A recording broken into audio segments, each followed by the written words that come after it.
Hello, अलकाज kitchen वर्ल्डमध्ये सर्वांचं खूप खूप स्वागत आहे. तर मी आज तुम्हाला साबुदाण्याच्या चकल्या कशा करायचे ते सांगणार आहे. साबुदाणा आणि बटाटा. तर त्यासाठी साबुदाणा 1 पाव मी असा भिजून घेतलेला आहे आणि 5-6 बटाटे उकळून घेतलेले आहेत.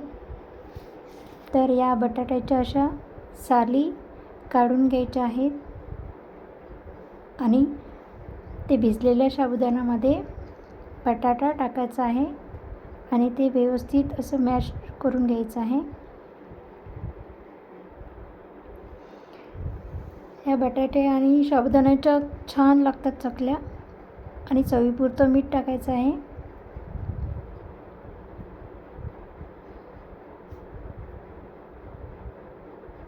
आणि लाल तिखट टाकायचं आहे थोडंसं चवीपुरतं.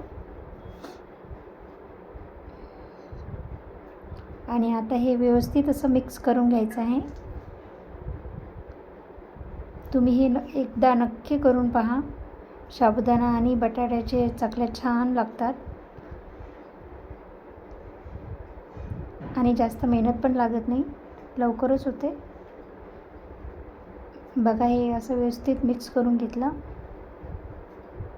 तर आता कापडावर हे टाकून घ्यायचं आहे. कापडाला तेल लावून घ्यायचं आहे आणि असाच साच्यामध्ये ती चकलीची चाळणी टाकायची आणि त्याच्यामध्ये मिश्रण भरून ते अशा चकल्या ह्या सर्व अशा पाडून घ्यायच्या आहेत.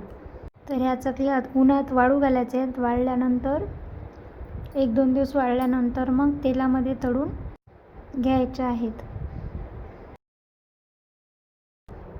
मी हे सर्व असे करून घेते. तर तुम्हाला ही रेसिपी कशी वाटली नक्की कमेंट करून सांगा. शेअर करा, लाईक करा. तोपर्यंत खात राहा, मस्त राहा, स्वस्त राहा आणि अशाच नवीन रेसिपीसाठी बघत राहा अलकाज किचन वर्ल्ड. धन्यवाद.